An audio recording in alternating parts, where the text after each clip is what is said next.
Hey guys, welcome back. I'm Cole. This is Jocelyn. And today we're going to be talking about anxious attachment style. So if you've learned anything about attachment styles, there are 4 different types. There's secure, anxious, avoidant, and disorganized. And we'll cover those other ones in a little bit. But this is the one that I kind of naturally fall under, and also Jocelyn too. Yep. So we're just going to talk about signs and symptoms of it, kind of where the theory came from, and just listen to it and feel like and try to figure out if you may have this one, or maybe your ex had it, or other people you've been dating. But it all started back when they were having these things called the strange situation experiment in the 1970s with Mary Ainsworth. And basically what it was they got tons of babies and their respective moms and put one baby and one mom and a researcher in a room. And then they just had the mom leave and tried to figure out what the baby would do when the mom left.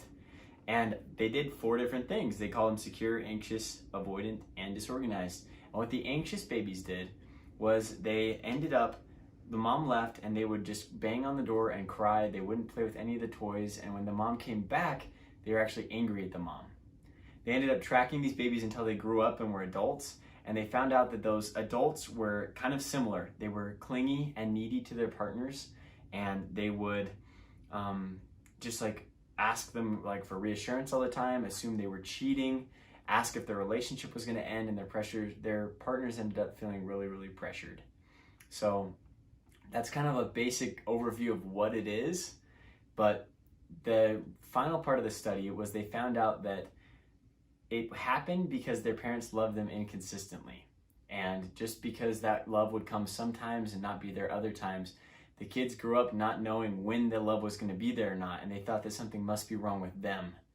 And even like when they grow up and become adults, like if you feel like you have anxious attachment style, like some of this has sounded like you're needy, you text all the time. If your partner goes out with friends, you're like constantly wondering what they're doing, if they're talking to other people. You're constantly asking for reassurance, starting fights over little things that don't really matter. They found out that it came down to a belief that the kid had when they were little, that they weren't enough and they weren't sure when love was going to come. So when it did come, they needed to hold on to it really, really tight. So that's kind of a basic overview of what anxious attachment style is. But now we're going to talk about kind of how we've seen it in our own relationships and then things we've done to overcome it.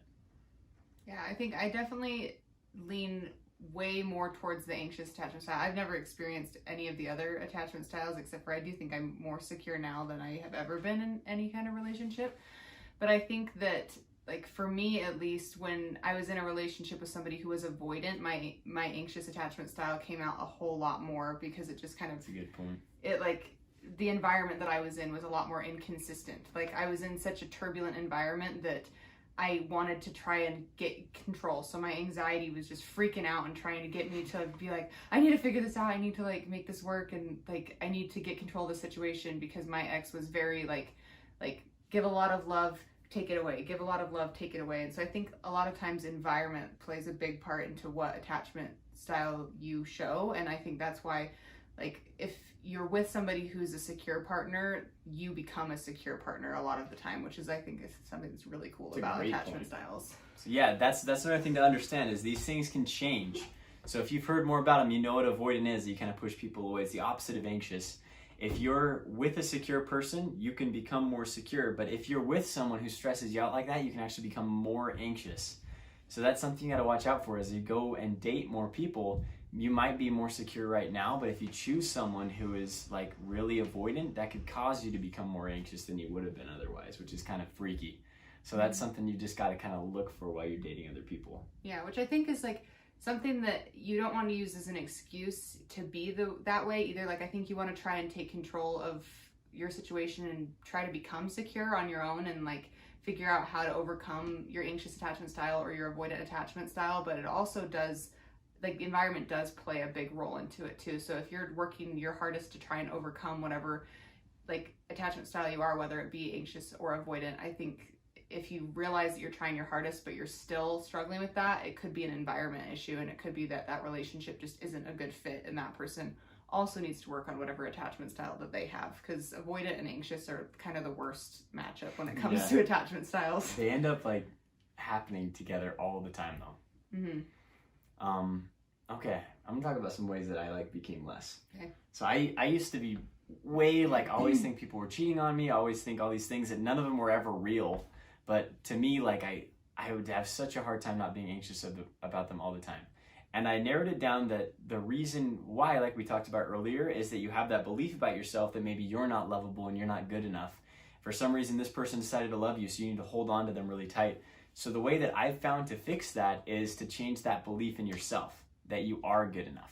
So the first thing I did to help it was affirmations every day. I wrote down on note cards, and I just carried them with me in my truck. I wrote, I am lovable, I am a son of God, I am the star of my own movie, and I am 100% whole and complete on my own. And I would just repeat those 3 to 5 times a day for like, I think I did it for like 2 months. And that was the first thing that helped me like change and start to believe that I actually was lovable. And after that and some other things, which we'll talk about in a second, that kind of got me started on the journey of like not being as anxious that people were going to cheat on me anymore. So other things that I did was I started new hobbies, Brazilian Jiu-Jitsu, and I did singing and guitar. And I met a lot of new friends and went on a lot of trips, and also started doing this TikTok, Instagram, and YouTube. And doing all those things kind of just like convinced me that I was awesome. And just like when you think you're awesome, then you're not as anxious that people are going to leave you anymore. And it lets you give yourself a lot more to your new partner. Mm-hmm. I think for me, like I started kind of healing my anxious attachment style while I was still married to my ex-husband. I think I learned something in therapy that I think is really helpful for somebody who is currently struggling really bad with like being severely anxiously attached, and it was called opposite action. And she taught me how to do it, and basically it is what you do is you do the opposite of whatever your anxious thought is telling you to do. And it's really hard at first, but once you start doing it, you kind of take your power back and realize that you're more than your anxiety is. And so for me, if I felt like I wanted to like come at my ex-husband and say, are you cheating on me with this girl? Like what were you doing at this time, or what was going on with this? And like kind of obsessing about those kinds of things. Instead, I would just be like, I'm not going to say anything about it. I'm going to be super chipper. I'm just going to act like nothing. Yeah. I'm just going to act like nothing is wrong. And I ended up feeling really, really good about myself, because I was like, wow, I like didn't act on that, and I feel okay. And I was like able to kind of overcome that anxious thought that I was having. And so I think opposite action can be a really good thing to try if you're like currently just really struggling with acting on these anxiety thoughts, because they can end up ruining relationships that you have. And so like starting there, if you're kind of in the depths of it, was where it really helped me, and I started to kind of fix that in myself. Awesome. So yeah, that's anxious attachment style in a nutshell. If you feel like you have that, again, the key is fixing that belief that you're not lovable. Once you fix that and start loving the life that you're living, that anxiety won't bother you as much anymore. And I think I have one story to kind of show that it can change. So before, like I said, I was super jealous all the time about lots of different things. With her, I haven't been that way. And one of the best examples that I can think of was we were going to a party like 2 months ago, and we were going over, and I was going to set up chairs and stuff beforehand. She was going to come with me. She had to tie her shoes. So I was across the street. I was like, I'll just see you there in like 1 minute after you tie your shoes. And I go, and like 2 hours pass, and she doesn't show up. And I'm like, and I could feel like my anxiety, like what's going on type stuff, like 'cause she was just there with my roommates. But like, because I did all that work and I became someone that I really wanted to be and learned to love my life, I was like, no, I know who she is. She's probably honestly just helping them through some sort of problem they're having.